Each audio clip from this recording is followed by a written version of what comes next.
अयोध्या में रामलला की प्राण प्रतिष्ठान की द्वादशी अयोध्या में धूमधाम और हर्षोल्लास के साथ मनाई जा रही है। इस अवसर पर अयोध्या में 5 दिवसीय धार्मिक आयोजन चल रहा है, जिससे देश भर में श्रद्धालु और सांस्कृतिक दल शामिल हो रहे हैं।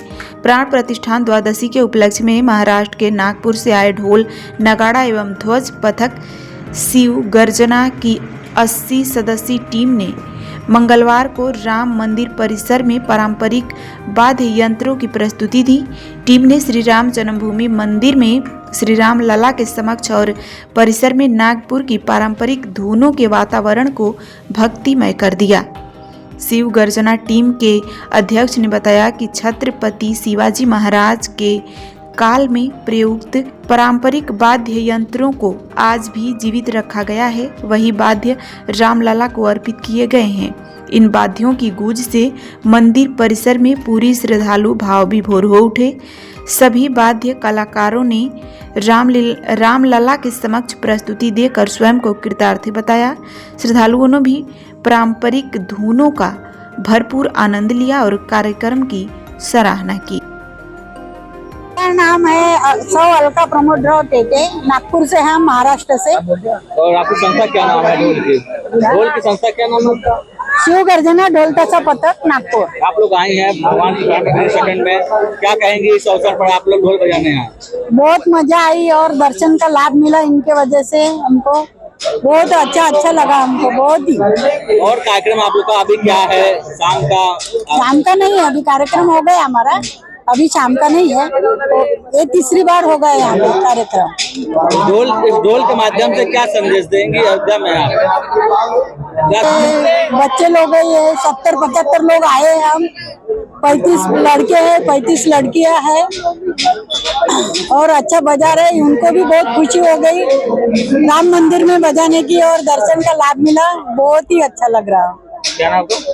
सौ अलका प्रमोद टेटे। टीम में कुल अभी तो यहाँ जो आए वो 70 लोग हैं। क्या कहेंगे? अच्छा लग रहा है, बहुत उत्साह है हमारे इसमें, बहुत मजा आ रहा है। दर्शन किया भगवान? दर्शन भी बहुत अच्छे से। पथक नागपुर से आए हुए हैं, संघ भूमि से आए हुए हैं। यहाँ अभी प्रतिष्ठा द्वादशी चल रही है, प्रतिष्ठा का दूसरा वर्ष चल रहा है। उसी के उपलक्ष्य में हमें श्री राम जन्मभूमि तीर्थ क्षेत्र न्यास की तरफ से हमें निमंत्रण मिला हुआ था।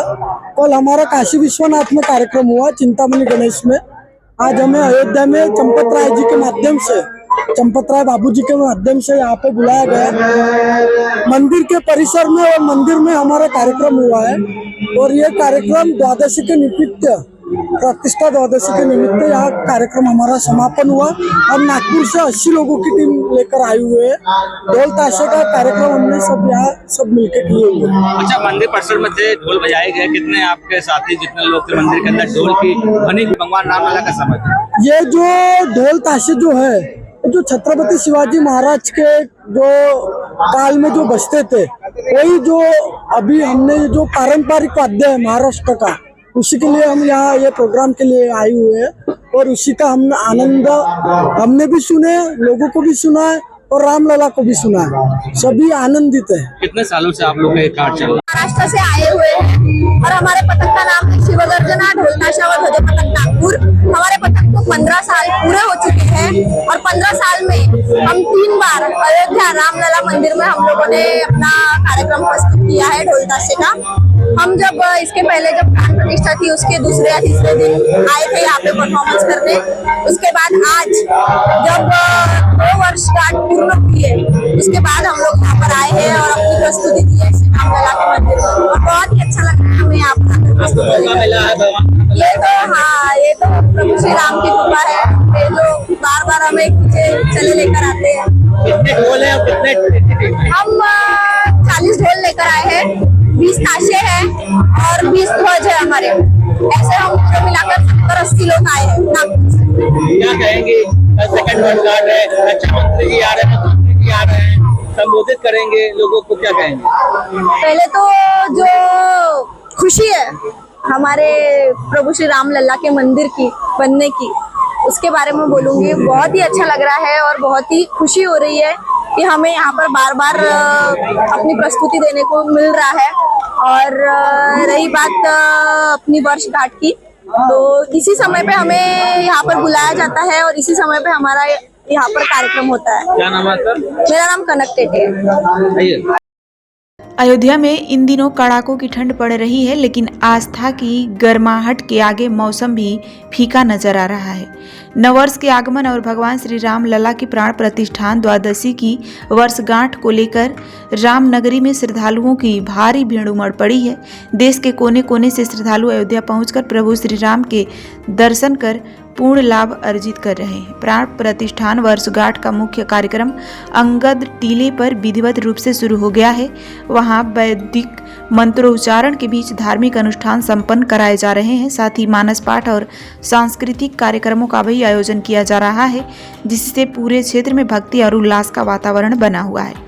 श्रद्धालुओं की बढ़ती संख्या को देखते हुए प्रशासन पूरी तरह से सतर्क है।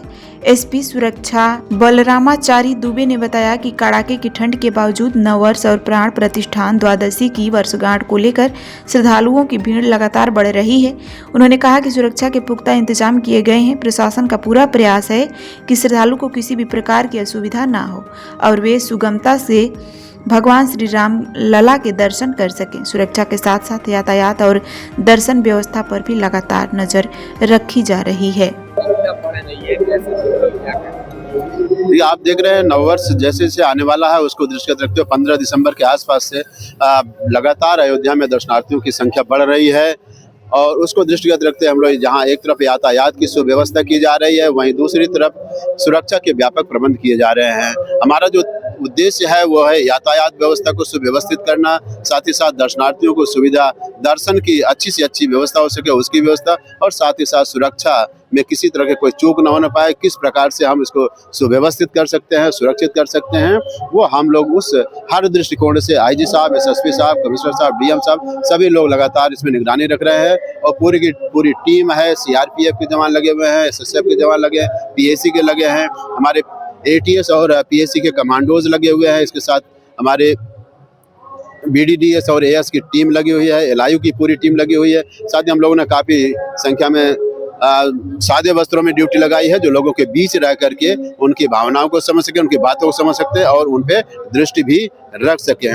एंटी ड्रोन सिस्टम हमारा लगातार चालू है, उसमें जो आकाशीय जो भी वस्तुएं दिखाई देती है उनको लगातार वो मॉनिटरिंग कर रहे हैं। बुलंदशहर जिला में अवैध हथियारों के प्रदर्शन का मामला सामने आया है, जहां खुर्जा क्षेत्र निवासी एक युवक का तमंचे के साथ डिस्को करते हुए वीडियो सोशल मीडिया पर तेजी से वायरल हो गया है। वायरल वीडियो करीब 18 सेकंड का बताया जा रहा है, जिसमें युवक कपड़े उतारकर तमंचे के साथ डिस्को डांस करता नजर आ रहा है। इससे इलाके में हड़कंप मच गया है। इसके अलावा युवक की ओर से घर में बेड पर रखे कारतूस और हथियारों के साथ कई फोटो भी सोशल मीडिया पर वायरल हुए हैं।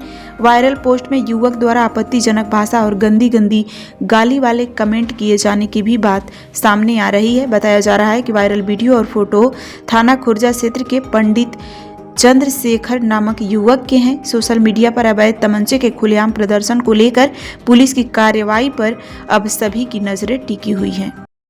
बहराइच के कोतवाली देहात क्षेत्र अंतर्गत घसियारीपुर स्थित निजी स्पर्श अस्पताल में कार्यरत एक सिक्योरिटी गार्ड की मौत से इलाके में सनसनी फैल गई। मृतक की पहचान 60 वर्षीय नंदपाल यादव के रूप में हुई है। घटना के बाद परिजनों का रो रो कर बुरा हाल है। मृतक के बेटे ने गंभीर आरोप लगाते हुए कहा कि उनके पिता को गिराकर बेरहमी से मारा गया है, जिससे उनकी मौत हुई है। परिजनों का आरोप है कि पड़ोस में रहने वाले युवक अनुपम पांडे से कहासुनी के दौरान नंदपाल यादव को बालू में पटक कर गला दबाकर हत्या की गई। वहीं कुछ लोगों का कहना है कि कहासुनी के दौरान हुई धक्का मुक्की में गिरने से सिक्योरिटी गार्ड की मौत हुई है। घटना की सूचना मिलते ही पुलिस फोर्स के साथ एसपी सिटी अशोक सिंह मौके पर पहुंचे और पूरे मामले का संज्ञान लिया। परिजनों की तहरीर के आधार पर पुलिस ने फिलहाल मुकदमा दर्ज कर लिया है और शव को कब्जे में लेकर पोस्टमार्टम के लिए भेज दिया है। पुलिस का कहना है कि पोस्टमार्टम रिपोर्ट और जांच के आधार पर आगे की कार्रवाई की जाएगी। क्या नाम तुम्हारा? किंकर सिंह। कहाँ के रहने वाले? फिरोजपुर। अच्छा, ये जो मौत हुई कौन है आपके? पिताजी मेरे। अच्छा, ये कहाँ नौकरी करते हैं? पंकज श्रीवास्तव के वहाँ। कौन सा अस्पताल? स्पर्श। अच्छा, ये कब से नौकरी करते हैं? 1 साल हो गई। अच्छा, क्या हुआ है, कैसे मौत हुई? यहीं पे झगड़ा हुआ है। एक लड़का यहीं बगल रहता है, उसे झगड़ा हुआ, उसने ढकेला मारा है, काफी बारू में गर्दन डाल दिया। मृत्यु हो गई। ये कहाँ का मामला है? घसियारीपुरा। क्या नाम है जिसने हमला किया उनके? अनुपम पांडे। अच्छा, क्या किस टाइप का आदमी, कुछ आपको पता चला? नशेड़ी आदमी है। एक बार और भी झगड़ा कर चुका था, देहात कोतवाली में रिपोर्ट की थी, इसके डॉक्टर साहब कराए थे। तो दबंग टाइप का आदमी? जी, काफी माफिया टाइप में आदमी है वो। एक घटना हुई है जिसमें गार्ड की मौत हुई, क्या मामला है, क्या बताना है? ये स्पर्श हॉस्पिटल जो कि कोतवाली देहात क्षेत्र में है, और यहाँ पे एक सूचना मिली थी कि गार्ड की जो मृत्यु हो गई है। इस सूचना पे हम लोग यहाँ पे आए हैं, तो पता चला कि वो यहाँ पे रात की शिफ्ट में, शाम के 7 बजे से सुबह 7 बजे की शिफ्ट में ड्यूटी कर रहे थे। यहाँ पे उनके पड़ोस में रहने वाला एक लड़का है अनुपम पांडे, वो उनसे जो है बहस कर रहा था, वो वहाँ से हटा रहे थे। इसी बात पे कोई धक्का मुक्की हुई है, वो गिर गए हैं। बाद में अस्पताल में ले जाया गया उनको, तो हाँ उनकी मृत्यु हो गई है। और इस संबंध में परिजन यहाँ पे आ गए हैं, उनके द्वारा तहरीर जो दी जा रही है उस आधार पर मुकदमा पंजीकृत किया जाएगा। बॉडी को पोस्टमार्टम के लिए भेज दिया गया है। एडिशनल साहब, पता चल रहा है कि इसके ऊपर पहले से भी इसी अस्पताल में मारपीट का मामला सामने आया था, क्या इसकी जानकारी की जा रही है। अभी इस पे जब डिटेल में इनसे बातचीत की जाएगी तो इसकी इस संबंध में कोई भी जानकारी होगी आपको उपलब्ध। बुलंदशहर से खबर है, जहां शिकारपुर कस्बे के प्रियम्बदा अस्पताल में डिलीवरी के बाद एक नवजात शिशु की मौत हो गई। घटना से आक्रोशित परिजनों ने अस्पताल पर लापरवाही से इलाज करने का आरोप लगाते हुए हंगामा किया। सूचना पर पहुंची पुलिस ने परिजनों को समझा बुझाकर शांत कराया। वहीं सीएचसी प्रभारी शशि शेखर सिंह भी मौके पर पहुंचे। प्रभारी अधीक्षक ने बताया कि तहरीर मिलने पर मामले की जांच कर अस्पताल के खिलाफ आवश्यक कार्रवाई की जाएगी। परिजनों का आरोप है कि गांव की आशा ने कम पैसे में बेहतर इलाज का लालच देकर अस्पताल में भर्ती कराया गया था। बताया कि 28 दिसंबर को अंकुश ने अपनी पत्नी अंजलि को प्रियम्बदा अस्पताल में भर्ती कराया था। पुलिस ने नवजात के शव को कब्जे में लेकर पोस्टमार्टम के लिए जिला अस्पताल भेज दिया है। मृतक नवजात के माता पिता सलेमपुर थाना क्षेत्र के रंगपुर गांव के निवासी हैं। लड़की सुबह तक ठीक थी। आपका क्या नाम है? लक्ष्मी। क्या मामला हुआ? मामला ये हुआ, यहाँ पे बच्ची पैदा हुई है, ठीक ठाक बच्ची पैदा हुई है, बड़े ऑपरेशन से पैदा हुई है। सुबह तक लड़की ठीक थी, 3 इंजेक्शन दिए हैं लड़की को। उसके बाद ये लड़का आया, थोड़ी देर बाद इसने लड़की को झंझोड़ा है, तो कहा के सोने दो। फिर उसके बाद इसलिए लड़की नहीं उठी है। उसके बाद इसे जगाया है तो नहीं जगी है। इनको दिखाया है तो इन्होंने कह दिया कि जी बुलंदशहर ले जाओ। लड़की जब से टीके लगाए जब से नहीं उठी है। कुछ को बुलंदशहर भेज दिया, कुछ को जिसने डोज लगाया है उसने धमकी दी है कि मतलब कि यहाँ पे मेरा इलाका है सगराई है, मैं एक को मैं असली कसाई का हूँ, मैं एक को कटवा दूंगा। कि इसी हॉस्पिटल में जॉब करता है? हाँ, इसी हॉस्पिटल में जॉब करता है, उसी ने डोप दी है। तो बच्चे की मौत हो चुकी है? बच्चे की मौत हो चुकी है? हाँ जी, बच्चे की मौत हो चुकी है। डॉक्टर और सब हम पे हावी है इस टाइम। अब जो इसके जो हॉस्पिटल के मालिक क्या कह रहे हैं? डॉक्टर पे डिग्री नहीं है, हो या नहीं हो, और हम तो यही चाहते हैं कि एक माँ को इंसाफ मिलना चाहिए। इंसाफ, और जो बच्चे को ट्रीटमेंट दिया है उसकी कोई भी लिखित रूप नहीं दे रहे। अभी आप लोगों ने कहाँ शिकायत करी है? हमने यहाँ पे भी करी है, थाने में भी गए हैं। 101 पे करी है, 100 पे लक्ष्मीगिरी। किस गांव के रहने वाले हैं? रंगपुर। ये बच्ची की मौत कैसे हुई नवजात शिशु की? ये खूब बढ़िया था, हंस खेल रहा था बच्चों की गोदी में, और आनचक्की इसके करहामन सी हुई थी, तो दवा दिवाई इसको।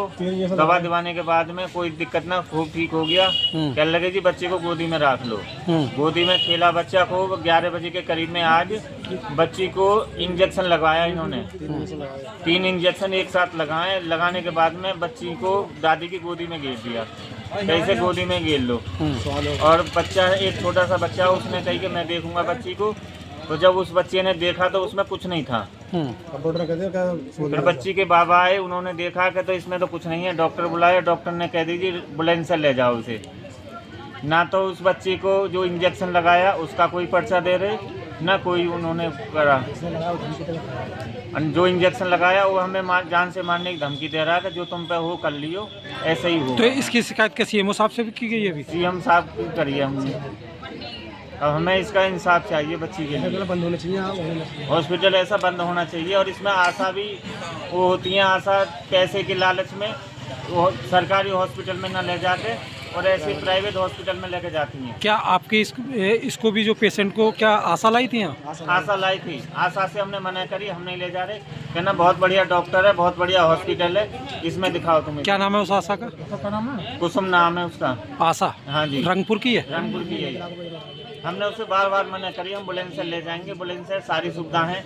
कहना इस हॉस्पिटल में भी सारी सुविधा है। 1 लाख जमा कर चुके हैं और 1 लाख रुपए इन्होंने हमसे जमा। क्या ऐसी आशा के खिलाफ भी कार्रवाई होनी चाहिए? ऐसी आशा के साथ कार्रवाई करनी चाहिए। क्या नाम है आपका? कलवा जी, ये बताइए, ये जो बच्ची की शिशु, जो नवजात शिशु है, उसकी मौत कैसे हुई है? किस अस्पताल में हुई है? कैसे हुई है मौत? डॉक्टर के लापरवाही से हुई है। डॉक्टर ने दवा दे दिया उसे कंप्यूटर के लिए, 3 इंजेक्शन लगा दिए उसके एक साथ। वो जो तो नाइस हो रही थी। अभी जो मौत की घटना हुई है उस पर कहाँ आपने जो है सूचना दी है इसके लिए? डॉक्टर से बोला हमने, कि लड़की उठ रही, उन्होंने ऑक्सीजन लगाई। दूसरा डॉक्टर बुलाया फिर वहाँ से। क्या मांग है आपकी अब? टेम्पर डॉक्टर बुलाया, फिर उसने आया कि आला लगाया, देखा क्या मांग कि हमें दिया था फिर ले लिया। क्या मांग है आपकी? डॉक्टर ने कह दिया एम्बुलेंस को भेज दो। एम्बुलेंस लेकर पहुंचे, डॉक्टर के लगा 2 मिनट तक। अब इंसाफ चाह रहे हैं। अब इंसाफ चाह रहे हैं। तो बच्ची को क्या पोस्टमार्टम के लिए भेजा जा रहा है? हाँ जी, पोस्टमार्टम भेजा जा रहा है। तो ऐसे डॉक्टर के खिलाफ क्या कार्रवाई होनी चाहिए? कार्रवाई होनी चाहिए। कोई दवा दी है, कोई नहीं है, क्या लिखा क्या नहीं, डॉक्टर में क्या दवा दे रहा क्या नहीं दे रहा, तो कार्रवाई होनी चाहिए इसमें। फिर कोई पर्चा ही नहीं है, क्या दवा दी है, कुछ नहीं। मध्य प्रदेश के बैतूल जिले की जेल की जमीन पर बन रही एमराल्ड हाइट्स परियोजना लगातार विवादों में घिरी हुई है। वरिष्ठ नागरिकों ने शुरुआत में ही जेल की जमीन के हस्तांतरण पर आपत्ति की थी।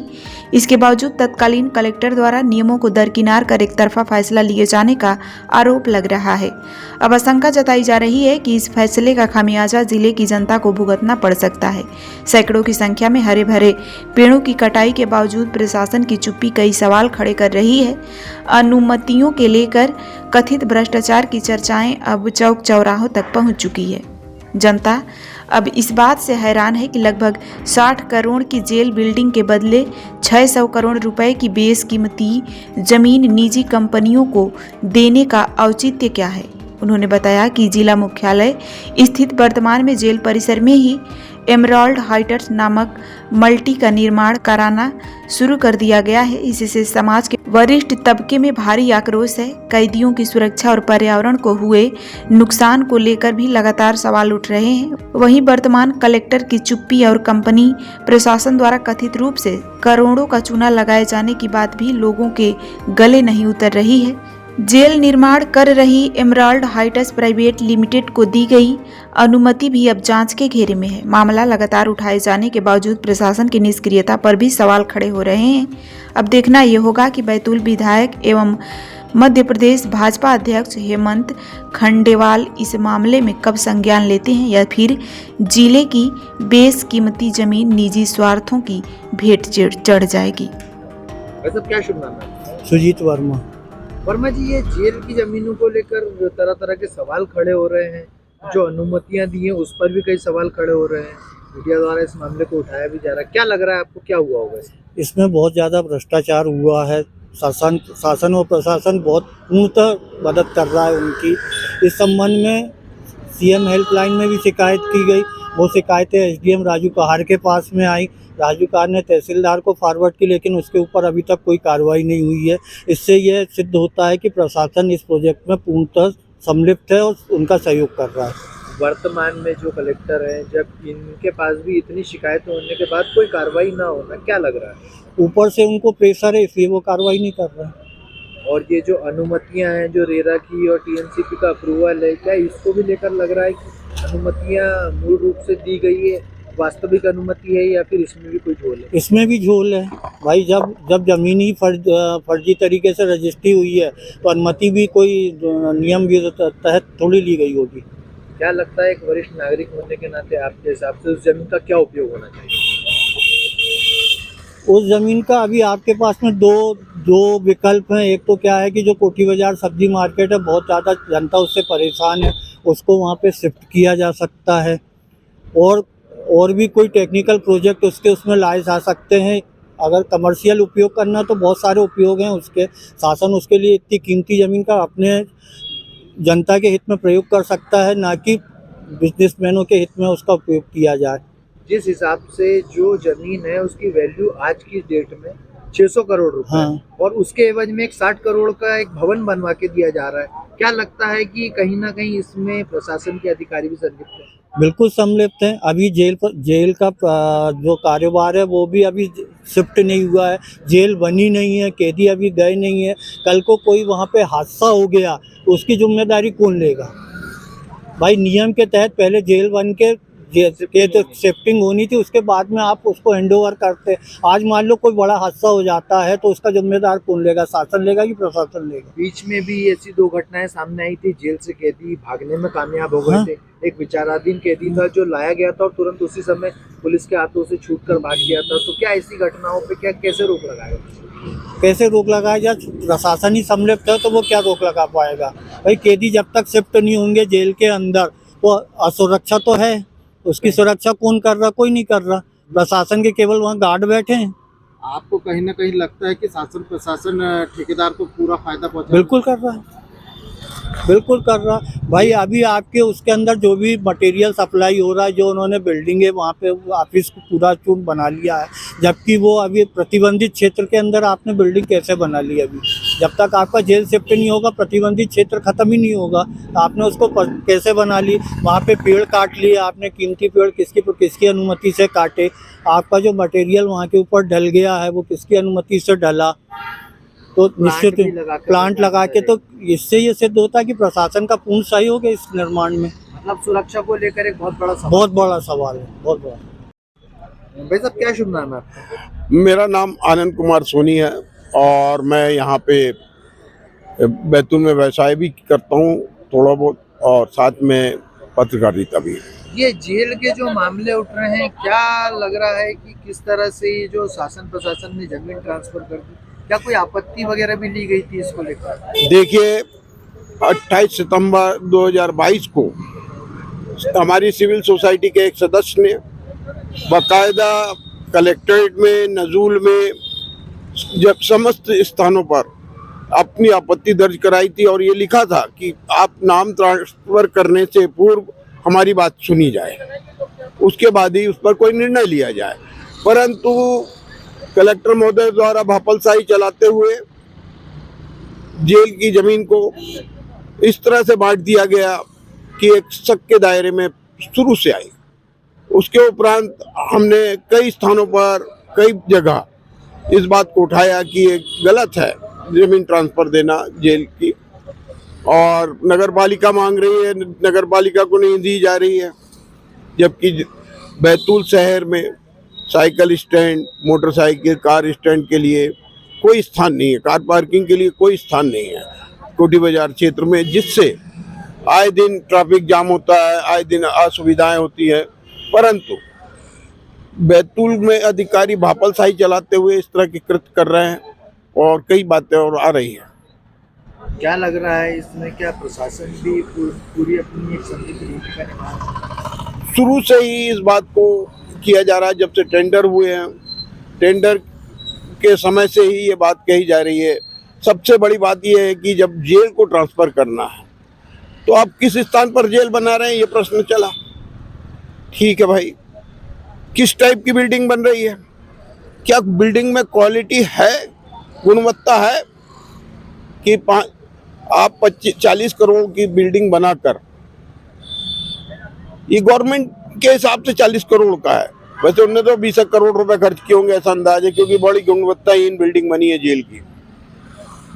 तो बिल्डिंग बनाकर 500 करोड़ की जमीन ले रहे हैं।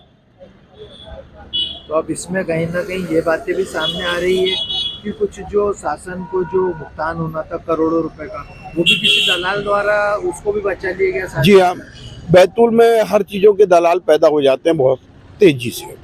और बहुत तेजी से उगते हैं। कोई अपने आप को किसी का रिश्तेदार बताता है, कोई भोपाल से अपना वो लेके आता है संबंध, और दलाली बैतूल में करता है। भला बैतूल का होगा वो, पर सबसे बड़ी चीज होती है अधिकारियों को देखने की और समझने की, वो उस पर बिल्कुल अमल नहीं करते शासन के निर्देशों पे।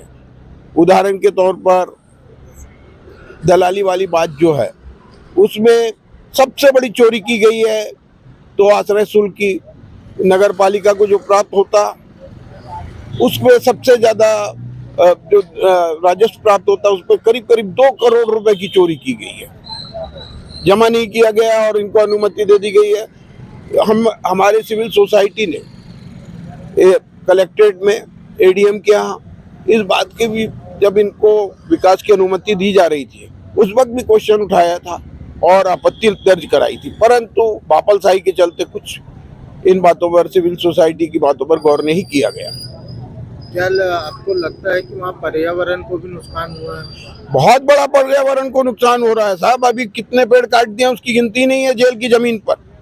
ये तो यहाँ हो गया, जहाँ जेल बन रही थी वहां पे भी छोटे झाड़ बड़े झाड़ का जंगल कहा जाता है, तो ये पर्यावरण के विरुद्ध ही तो काम है ना। आने वाले नए साल में शेखपुरा जिला के कैंसर रोगियों के लिए बड़ी राहत की खबर है। अब कैंसर से जूझ रहे मरीजों को इलाज के लिए जिले के बाहर नहीं जाना पड़ेगा। शेखपुरा सदर अस्पताल में 4 बेड वाला डे केयर कैंसर सेंटर विकसित किया गया है, जो नए वर्ष से कार्य करना शुरू कर देगा। इस सेंटर में विशेषज्ञ डॉक्टरों और प्रशिक्षित स्वास्थ्य कर्मियों की तैनाती की जाएगी। होमी भाभा कैंसर संस्थान मुजफ्फरपुर के कोऑर्डिनेटर डॉक्टर प्रभात कुमार शेखपुरा पहुंचे और निर्माणाधीन 4 बेड वाले कैंसर सेंटर की तैयारियों का जायजा लिया। उन्होंने बताया कि इस डे केयर कैंसर सेंटर में कैंसर मरीजों की बायोप्सी जांच की सुविधा उपलब्ध होगी। साथ ही एंटी डे केयर यूनिट में गंभीर रूप से पीड़ित मरीजों को दवा, ड्रेसिंग सहित अन्य आवश्यक उपचार प्रदान किए जाएंगे। एसीएमओ डॉक्टर अशोक कुमार ने बताया कि इस सेंटर में कीमोथेरेपी की सुविधा भी उपलब्ध कराई जाएगी। अब तक मरीजों को कीमोथेरेपी के लिए पटना या मुजफ्फरपुर जाना पड़ता था, जिससे समय और पैसा दोनों का अतिरिक्त बोझ पड़ता था। खासकर गरीब और जरूरतमंद मरीज इससे वंचित रह जाते थे। सदर अस्पताल में ही कीमोथेरेपी शुरू होने से जिले में मरीजों को बड़ी राहत मिली। शेखपुरा जिला वासियों के लिए निरंतर निःशुल्क और अच्छी से अच्छी स्वास्थ्य सेवा देने के लिए तत्पर रहा है। इधर नए साल में 2026 में हमें 3-4 नए चीज लेके आना है, जिससे कि यहाँ जनहित में यहाँ के वासियों को निःशुल्क सेवा मिल सके। उसमें पहला हमारा है कि नए साल में हमारा सदर अस्पताल day care centre, cancer day care centre, जिसमें कि प्रतिदिन 4 मरीज का कीमोथेरेपी किया जाएगा। इसके लिए हम लोग तत्पर हैं और 2026 में 15 जनवरी से पहले हम लोग शुरुआत कर देंगे। इसके लिए ओमी भाभा इंस्टीट्यूट मुजफ्फरपुर के डायरेक्टर डॉक्टर रविकांत का भरपूर सहयोग मिला है। हम जाके मुजफ्फरपुर जाके उनसे बात किए कि हमारे यहाँ कैंसर का मरीज वो 160 मरीज है, जिसका कि फॉलोअप कर रहे हैं और ट्रीटमेंट कर रहे हैं, जिसका कि शुरुआती दौर में हम हर एक पंचायत में कैंसर का शिविर लगा के खोज किए हैं और सबों को एक मैसेज दिए हैं मीडिया बंधु के तरफ से भी कि कैंसर का पहचान यदि जल्दी हो जाए तो उसका उपचार बहुत ही आसान है और इसमें हमें बहुत सफलता मिली है। और इसी क्रम में हमने सभी जगह पूरे जिला में हर एक पंचायत में जो शिविर लगाया, उसमें हमारे 160 मरीज छन के आया, जिसका कि हम लोगों ने बायोप्सी किया, फॉलोअप किया और उसके लिए जो जहां ट्रीटमेंट का जो जरूरत है सब निःशुल्क हम मेदांता भेज के हो या ओमी भाभा कैंसर इंस्टीट्यूट मुजफ्फरपुर भेज के हो,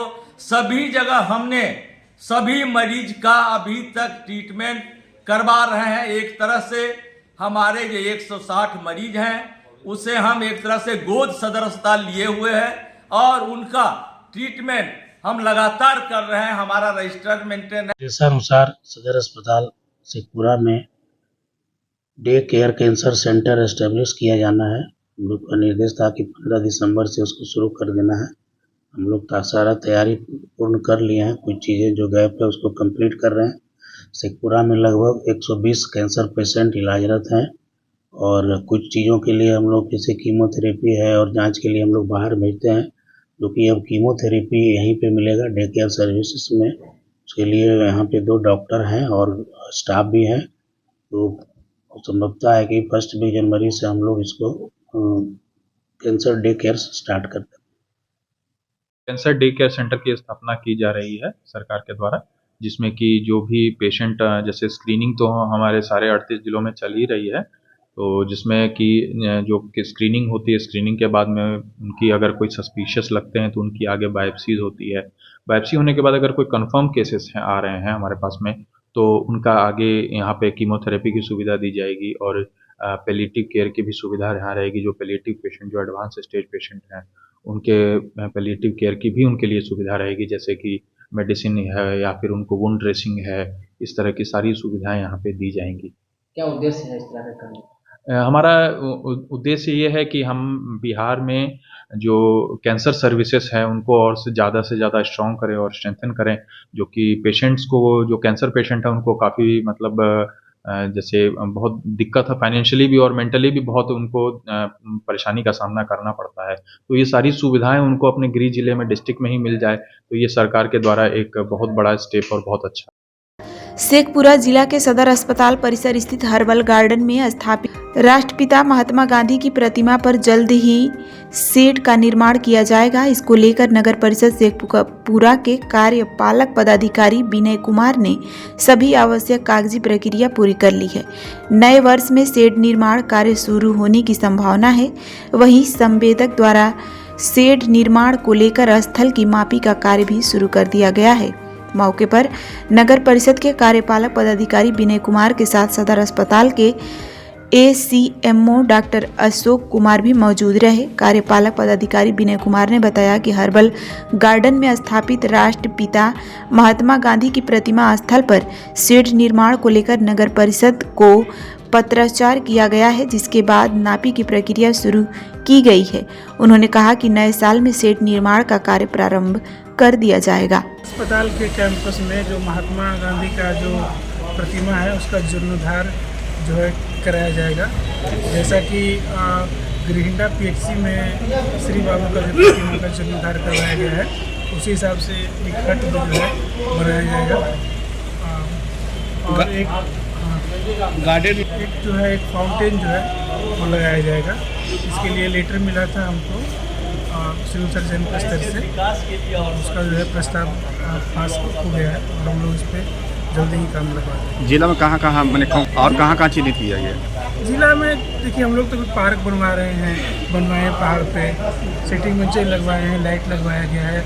तो ब्यूटिफिकेशन का कार्य जो है हमारे ज़िला में लगातार जारी है और हम लोग जो है एक स्वच्छ सुंदर से पूरा बनाने के लिए प्रतिबद्ध है। उसी के तहत जो है हम लोग उसी डायरेक्शन में हम लोग काम कर रहे हैं। लगातार यहाँ का गार्डन भी हाथी अस्पताल प्रबंधन का काम है, स्वास्थ्य विभाग का है, वो करेंगे। हम लोग ये जो है इनको कर रहे हैं, जो है महात्मा गांधी का जो जीर्णोद्धार है उनका जो है, क्योंकि बहुत वो खराब स्वास्थ्य स्थिति है, तो हम लोगों के अनुरोध किया गया था, तो हम लोगों ने इसको रखा था बोर्ड में और इसको प्रस्ताव लिया गया था, तो ये पास हुआ है। इसको हमारा स्वास्थ्य विभाग इस जिला के लिए बेहतर से बेहतर सेवा निःशुल्क देने के लिए सदा तत्पर रहा है।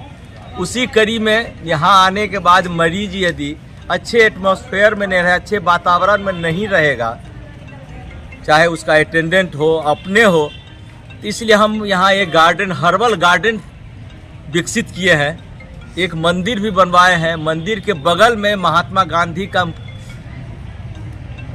पिछले सिविल सर्जन मृगेंद्र बाबू के द्वारा महात्मा गांधी का मूर्ति जिला में पहला मूर्ति का स्थापना किया गया था, लेकिन शेड नहीं रहने के कारण जर्जर स्थिति में था। इसलिए हमने 6 महीना से लगातार नगर परिषद में इसका आवेदन दिए कि यहाँ इनके लिए एक अच्छे ढंग से जो है सो शेड बनाया जाए। उसमें हमारे एग्जीक्यूटिव विनय बाबू और वहाँ के प्रधान लिपिक रंजीत बाबू का पूर्ण सहयोग रहा है, जिस कारण आज पटना से आर्ट एंड क्राफ्ट वाले आए, नापी करके ले गए हैं और जल्द ही हमारे हर्बल गार्डन में महात्मा गांधी के मूर्ति के ऊपर शेड लग जाएगा। ये जिला वासियों के लिए नए साल में सबसे बड़ी सौगात स्वास्थ्य विभाग। जनपद हापुड़ के ग्राम असौड़ा में मुस्लिम युवा मंच के राष्ट्रीय अध्यक्ष अधिवक्ता अब्दुल कादिर के नेतृत्व में एक गोष्ठी का आयोजन किया गया। गोष्ठी में दहेज प्रथा को लेकर गहन विचार विमर्श किया गया और समाज से इस कुप्रथा को समाप्त करने पर चर्चा हुई। बैठक में अधिवक्ताओं ने कहा कि समाज में फैली दहेज प्रथा एक गंभीर सामाजिक बीमारी है, जिसका सबसे अधिक असर गरीब और कमजोर तबके पर पड़ता है। दहेज के कारण कई गरीब और असहाय परिवार अपनी बेटियों की शादी तक नहीं कर पाते। वहीं कई मामलों में बेटियों को दहेज के लिए मानसिक और शारीरिक यातनाएं दी जाती हैं, जो कभी कभी जानलेवा साबित हो जाती हैं। इन गंभीर मुद्दों को ध्यान में रखते हुए मुस्लिम युवा मंच के राष्ट्रीय अध्यक्ष अधिवक्ता अब्दुल कादिर ने समाज में जागरूकता फैलाने के लिए अभियान चलाने की घोषणा की। उन्होंने कहा कि इस अभियान का उद्देश्य दहेज जैसी कुप्रथाओं को जड़ से समाप्त करना और समाज में समानता व सम्मान का माहौल बनाना है। गोष्ठी में उपस्थित लोगों ने भी दहेज प्रथा के खिलाफ एकजुट होकर आवाज उठाने का संकल्प लिया।